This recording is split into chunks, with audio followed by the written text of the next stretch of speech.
ജയിലിൽ കിടക്കുന്ന കൊടും ക്രിമിനലുകൾക്ക് എല്ലാ നിയമങ്ങളെയും ലംഘിച്ചുകൊണ്ട് നൂറുകണക്കിന് ദിവസം പരോൾ കൊടുക്കുന്ന ഗൌരവതരമായ വിഷയമാണ് ഞങ്ങൾ ഇന്ന് നിയമസഭയിൽ ചർച്ച ചെയ്യാൻ കൊണ്ടുവന്നത്.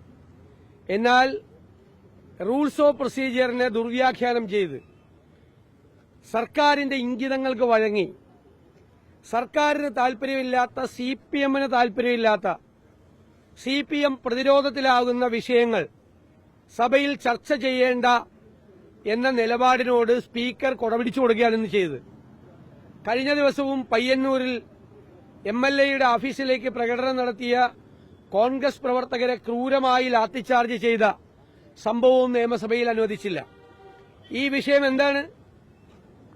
പോലീസിനെ ജീവാപായം വരുത്തുന്ന തരത്തിൽ പോലീസിന് നേരെ സ്റ്റീൽ ബോംബ് എറിഞ്ഞതിന് 20 വർഷം തടവ് ശിക്ഷ വിധിച്ച പ്രതികൾക്ക് എല്ലാ ചട്ടങ്ങളും ലംഘിച്ചുകൊണ്ട് പരോൾ കൊടുക്കുകയാണ്.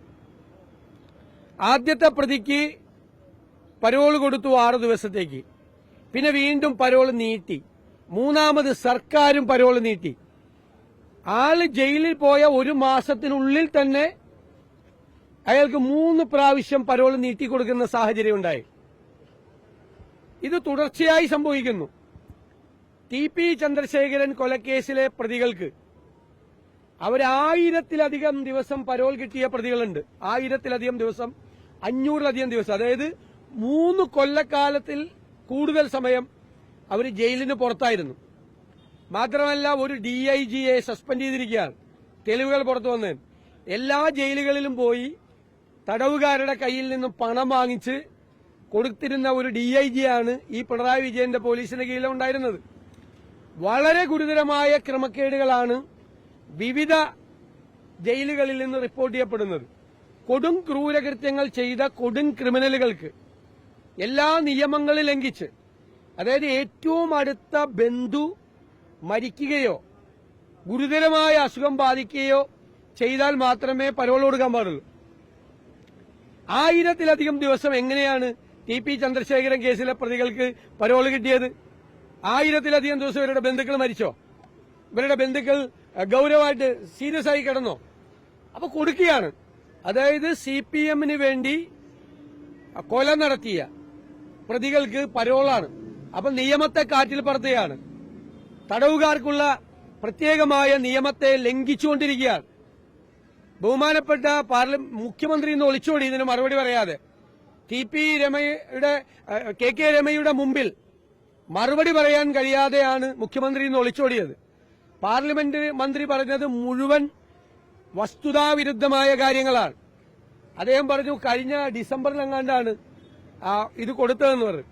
രണ്ടാമത്തെ പ്രതിക്ക് പരോൾ കൊടുത്തത് ജനുവരി 30-ാം തീയതി. എന്നാ ജനുവരി 30 ഇന്ന് എത്രാം തീയതിയാ? അപ്പൊ ജനുവരി 30 കഴിഞ്ഞിട്ട് എത്ര ദിവസമായി? അപ്പൊ എന്താ പിന്നെ സഭ കൂടിയോ? രണ്ടാമത്തെ പ്രതിക്കും പരോൾ കൊടുത്തിരിക്കുകയാണ്. അപ്പൊ പാർലമെന്ററി കാര്യം മന്ത്രി നോട്ടീസ് പോലും വായിച്ചു നോക്കാതെയാണ് നിയമസഭയിൽ ഗീർവാണ പ്രസംഗങ്ങൾ നടത്തിയത്. ഇത് ശരിയല്ല, വസ്തുതാവിരുദ്ധമായ കാര്യമാണ്. ജനുവരി 30-ന് രണ്ടാമത്തെ പ്രതിക്ക് പരോൾ കൊടുത്തിട്ടുണ്ട്. ഇവിടെ വി കുഞ്ഞികൃഷ്ണൻ എന്ന് പറയുന്ന സിപിഎം നേതാവ് ഗൌരവതരമായ ചില വെളിപ്പെടുത്തലുകൾ നടത്തി. ധനരാജ് രക്തസാക്ഷി fund, Payyanur area committee fund, കെട്ടിട നിർമ്മാണ ഫണ്ട്, നിയമസഭാ തെരഞ്ഞെടുപ്പ് ഫണ്ട്, എംഎൽഎക്കെതിരായി ആരോപണം ഉന്നയിച്ചു. അതിനെതിരായി കുഞ്ഞികൃഷ്ണനെതിരായി പ്രകടനം നടത്തിയവരുടെ കൂട്ടത്തിൽ ഈ പരോളിൽ പുറത്തിറങ്ങിയ പ്രതിയുടെ ചിത്രം എല്ലാത്തിലും വന്നതാണ്. അപ്പോൾ പരോൾ കണ്ടീഷൻ പോലും ലംഘിച്ചുകൊണ്ടാണ് ഇയാള് ഈ പ്രകടനത്തിൽ പങ്കെടുത്തത്. ഇപ്പൊ വീണ്ടും പരോൾ കൊടുത്തിരിക്കുകയാണ്. കുഞ്ഞികൃഷ്ണൻ കോടതിയിൽ പോയി ജീവൻ സംരക്ഷിക്കാൻ വേണ്ടിയിട്ട് പോലീസ് പ്രൊട്ടക്ഷൻ ചോദിച്ചിരിക്കുകയാണ്. അപ്പൊ ഒന്നാമത്തെ പ്രതി പയ്യന്നൂരിൽ തന്നെയാണ് ഈ സംഭവം. പയ്യന്നൂരിൽ പോലീസിനെ സ്റ്റീൽ ബോംബ് എറിഞ്ഞ് കൊല്ലാൻ മടിക്കാത്ത, അതിനുവേണ്ടി ശ്രമിക്കാൻ മടിക്കാത്ത പ്രതികളെ വീണ്ടും ജയിലിൽ നിന്ന് പരോളിൽ ഇറക്കി വിടുന്നത് വീണ്ടും കുഞ്ഞികൃഷ്ണനെ വധിക്കാൻ വേണ്ടിയിട്ടാണോ എന്നുള്ള ഗൌരവമായ സംശയം പയ്യന്നൂരിൽ നിലനിൽക്കുകയാണ്. അതുകൊണ്ടാണ് കുഞ്ഞികൃഷ്ണൻ കോടതിയിൽ പോയി പോലീസ് പ്രൊട്ടക്ഷൻ മേടിച്ചിരിക്കുന്നത്. ജയിലിലെ കൊടും കുറ്റവാളികളെ ഇവര് പരോളിലിറക്കി കുഞ്ഞികൃഷ്ണനെ വധിക്കാനാണോ എന്ന സംശയമാണ് ഇപ്പൊ നിൽക്കുന്നത്.